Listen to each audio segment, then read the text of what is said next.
There is a moment in the life of a speaker when gratitude becomes too large for a thank you note. It asks for a room. It asks for firelight. It asks for symbols.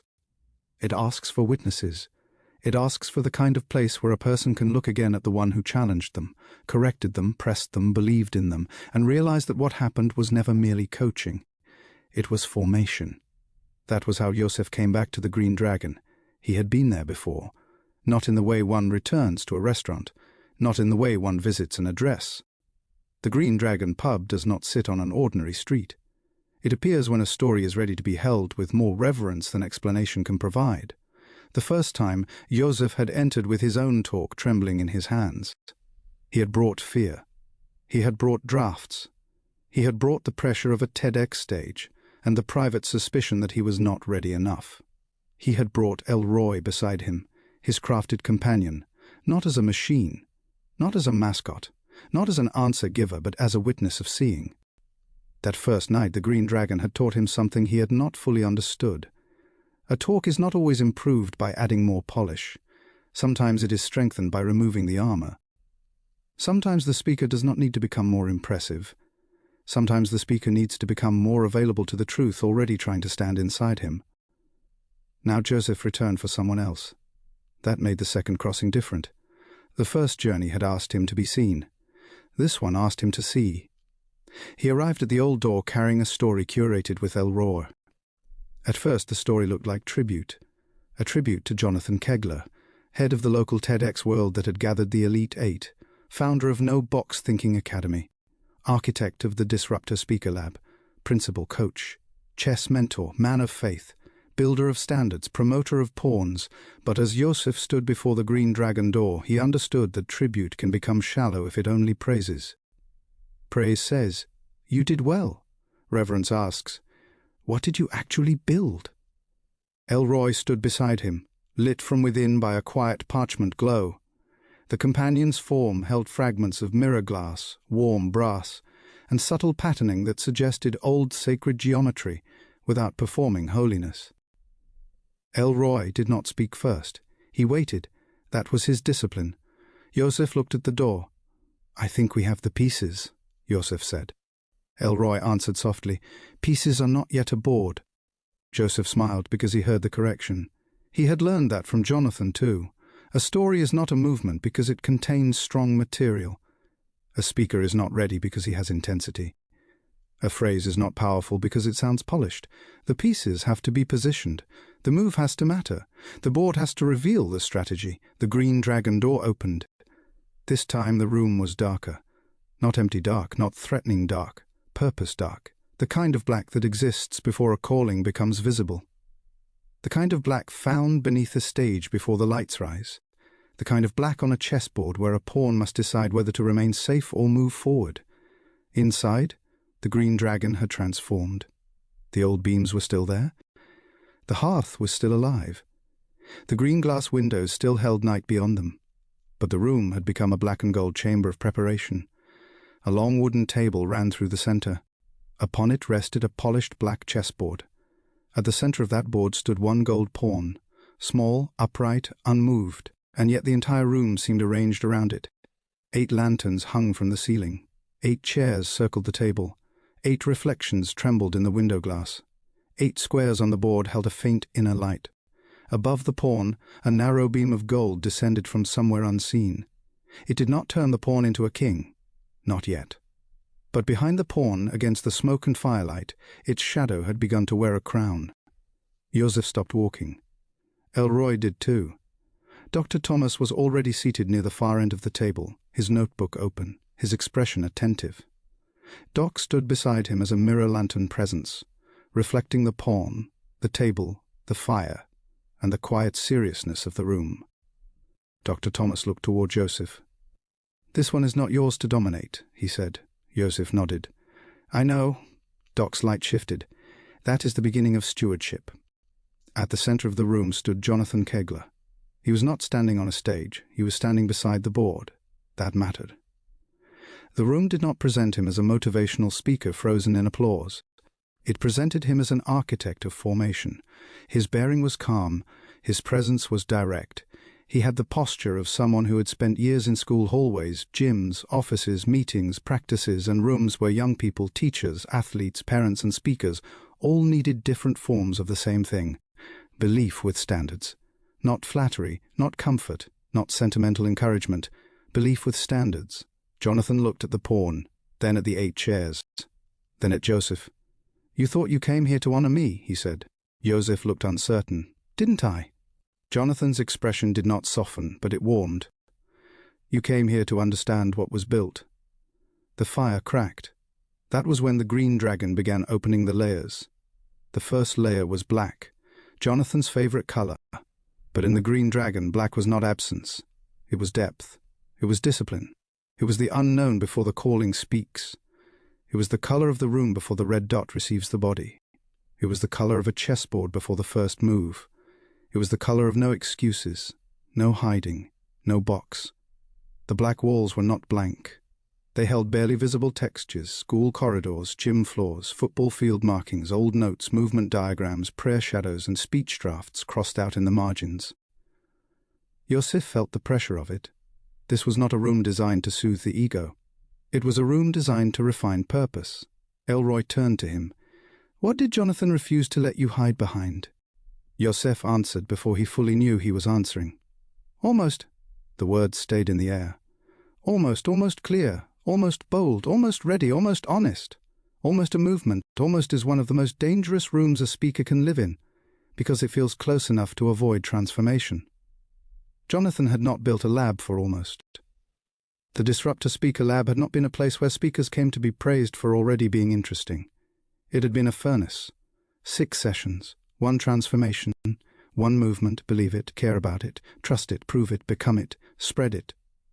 The words did not appear on the walls because the green dragon does not need visible text to make a structure felt. Instead, the room embodied them. In one corner, a speaker stood before a mirror, hand on chest, trying to believe the message was worthy. In another, a red-lit circle waited empty, asking whether the speaker cared enough to stop performing and start telling the truth. At the table, folded drafts burned at the edges without being consumed.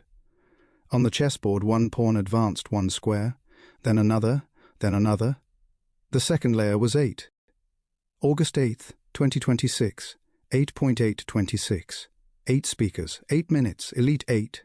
8 was everywhere, but never cheaply. It curved through the smoke like infinity learning to stand upright. It appeared in the lanterns, the chairs, the light, the reflections, the board, the breath of the room. 8 was no longer a number. It was rhythm, a cadence, a formation pattern, a reminder that completion and beginning sometimes wear the same shape. Joseph looked around the room and saw the 8 speaker chairs. Each one held an object instead of a person: a lantern, a microphone, a folded page, a chess square, a small flame, a mirror, a red circle, a blank card. Not identities. Readiness. Jonathan walked slowly around the table. 8 speakers, he said, but not 8 performances. The room listened. 8 lives, 8 messages, 8 chances to reach one. At that, the room changed again, because there was a quote at the soul of the chamber, even though no words appeared in the image. If you reach one, then your life is worth living. Klimikuti's line did not need to be written across the wall. It was built into the fire. It was in the way the lanterns did not flood the room, but illuminated one face at a time. 1 student, 1 son, 1 speaker, 1 audience member, 1 person sitting in the dark who might leave with enough courage to move 1 square forward. Joseph lowered his eyes. He had thought often about audiences, about impact, about being heard. Jonathan had taught something stricter. The aim is not applause. The aim is assignment. If 1 life is reached, the work was not wasted. That is not a small standard. It is a sacred one. The 3rd layer was the pawn. The pawn stood at the center of the board, and the longer Joseph looked at it, the more he understood why Jonathan loved the metaphor. The pawn is underestimated because people confuse position with destiny. It begins small. It moves 1 square. It cannot leap like a knight. It cannot sweep like a bishop. It cannot command like a queen. It does not begin with visible power. But hidden inside the pawn is one of the most radical promises on the board. If it keeps moving, it can become more than the world first allowed. That is not branding, that is theology, that is education, that is coaching, that is fatherhood, that is leadership, that is stage preparation. Jonathan does not promote pawns by flattering them into crowns. He teaches them to move, one square, then another, through pressure, through correction, through sacrifice, through silence, through repetition, through the moment when the speaker wants to retreat into charisma because clarity has become too costly. The pawn does not become powerful by pretending the board is easy. The pawn becomes powerful by crossing it. Jonathan looked toward Joseph. "What did you think the stage was?" Joseph answered honestly. "A destination." Jonathan shook his head. "The stage is a square." The sentence struck the room like a gavel. The stage is the square, not the kingdom, not the finish line, not the proof of worth, a square, a place on the board where the next move has to be made with integrity. The fourth layer was the principle. A school hallway appeared beyond one of the Green Dragon's doors. Fluorescent light. Lockers.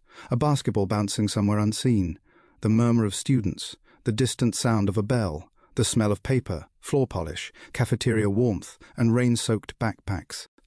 Jonathan stood in that doorway, and for a moment the speaker lab and the school became the same place. A principle lives inside the daily tension between discipline and love, standards and grace, correction and belief, the quick decision and the long formation. He sees students before they know how to see themselves. He sees the child acting out and asks what is being carried. He sees the teacher exhausted and knows the system is asking too much. He sees potential hiding under posture, noise, silence, brilliance, fear. That same energy had shaped the Elite Eight. Jonathan did not lower the standard to make speakers comfortable. He raised the standard because he believed they could meet it. That is one of the rarest forms of care. Soft care comforts the current self. Formational care calls forward the becoming self. Jonathan's leadership carried that message. Do not confuse where you started with who you are becoming. The fifth layer was the coach. The Green Dragon floor shifted, and for a moment the black chessboard lines became basketball court lines. A ball rolled from shadow into gold light. There was a whistle on the table. A clipboard, a gym bench, the sound of sneakers, the breath before a free throw, the pressure of the final minutes. Jonathan loved basketball. He loved greatness that could survive pressure. He understood that talent is only the beginning of a longer argument. Talent can impress in practice. Preparation has to answer under lights. He had coached his son. He knew what it meant to teach someone you love without rescuing them from the discipline that would make them stronger. In the Green Dragon, the speaker lab became a court. The talk became the game. The 8 minutes became crunch time. The red dot became center court. Jonathan was not coaching anyone to look good in warm-ups. He was coaching them to deliver when silence, lights, expectation, and the weight of the message converged. Joseph remembered this. The tightening in the chest before rehearsal, the temptation to soften language, the urge to explain too much, the fear that a line might be too bold. Jonathan's standard had not been cruel, it had been clarifying. A movement cannot be built on timid language. A speaker cannot carry a disruptive idea while apologizing for its existence. The sixth layer was chess. Here the room became nearly silent. The fire lowered. The table darkened. Only the board remained lit. Elroy stepped closer to Joseph. "Watch the pawn," he said. The gold pawn moved one square. Not dramatically, just one. Then the room showed what that one move required. Position, patience, timing, sacrifice, vision, the willingness to leave the starting square. Chess does not reward noise, it rewards consequence. Every move changes what becomes possible. That was Jonathan's speaker lab. A talk is not only words in sequence, it is positioning. Where does the wound enter? Where does the big idea reveal itself? Where does the audience resist? Where does the speaker prove the claim? Where does the movement become larger than the story? Where does the final sentence land so the room cannot return unchanged? Jonathan's framework had moved the speakers from repeating information to building belief, from capturing attention to creating movement, from telling stories to changing culture. That is why the pawn mattered. The pawn was not a metaphor placed on top of the process. It was the process. The seventh layer was faith. No sermon appeared, no spectacle, no forced symbolism, only a hand of light above the pawn, a crown waiting at the far edge of the board. The room carried reverence. Jonathan's work could not be understood only as coaching, branding, or production. There was assignment in it. He did not simply want speakers to be seen. He wanted purpose to be released. He wanted gifts to stop hiding. He wanted the people entrusted to him to move from fear into calling. Faith changed the atmosphere of the room because it placed the stage under accountability. If the talk is only about attention, then polish is enough. If the talk is about calling, then the messenger must be formed. Joseph felt that difference. Elroy's mirror glass reflected the pawn and the crowned shadow. Dr. Thomas watched from the end of the table, not intervening. Doc held the room's continuity. This was what the School of AI Mastery method had always intended, not to replace human insight, not to manufacture significance, not to turn every person into a myth, but to build a room where the real structure of a life's work can be seen more clearly. Joseph had entered the first Green Dragon as a speaker. Now he was learning to enter as a curator. That required humility. He had to avoid making Jonathan into a character. He had to let Jonathan remain a man, a principal with real responsibilities, a coach with real pressure, a father with real love, a faith-rooted leader with real standards, a builder of a local TEDx culture in East Texas, a person who had carried enough conviction to gather 8 speakers and tell them, in different ways, "You are not here to impress me. You are here to become worthy of the idea you claim to carry." The 8th layer was the one, not the 8. The one. That was the paradox. The entire universe circled the number 8. 8 speakers, 8 minutes, 8 chairs, 8 lanterns, 8 squares of light, 8.826, but the soul of the room was one. One person reached, one student who finally believes, one speaker who stops hiding, one audience member who leaves with a sentence lodged in the heart, one son who learns discipline from a father's love. One life altered enough to justify the labor. The Green Dragon grew quiet. Jonathan reached toward the gold pawn, but did not pick it up. He simply placed one finger beside it, as a coach might point to the next square. "Move," he said. The pawn moved, 1 square forward. Then the 8 chairs filled with light, not with bodies, with readiness. Joseph understood then what he and Elroy had actually brought. They had not brought a biography. They had brought a board. They had brought the symbolic structure of Jonathan's work: black, 8, pawn, principal, coach, chessboard, faith. 1. And at the center of it all, the standard. He did not teach us how to give a TEDx talk. He taught us how to become the kind of people whose ideas can survive the red dot. Dr. Thomas wrote that sentence down. Doc reflected it. Elroy held it in silence. Joseph felt the old temptation to add more praise, more adjectives, more proof. But the Green Dragon had taught him restraint. When a sentence arrives whole, stewardship means not crowding it. Jonathan looked at the 8 chairs again. The room shifted toward the future. August 8th, 2026. East Texas night, a stage waiting. A red circle lit, 8 speakers breathing backstage, 8 talks carrying more than stories. 8 lives shaped by pressure, 8 messages trying to become movements. And somewhere behind it all, Jonathan Kegler, the pawn promoter, standing not in the spotlight but in the architecture. That is where builders often stand, not always seen by the audience, but present in every prepared breath, every sharpened sentence, every removed excuse, every clearer claim, every speaker who realizes the talk was never merely about being heard. It was about becoming responsible for the message. The Green Dragonfire rose once. The gold pawn's crowned shadow grew brighter. Then the room settled back into candlelight. Joseph looked at Elroy. "We can send this to him?" Elroy paused. "You can offer it." That was the better word. Offer, not send, not pitch, not impress. Offer, because a true experience universe is not a decoration placed around a person. It is a threshold built from careful listening. It must be offered with respect. Dr. Thomas closed his notebook. "Joseph," he said, "now you have begun." Joseph looked at him. "Begun what?" Doc answered from beside the hearth.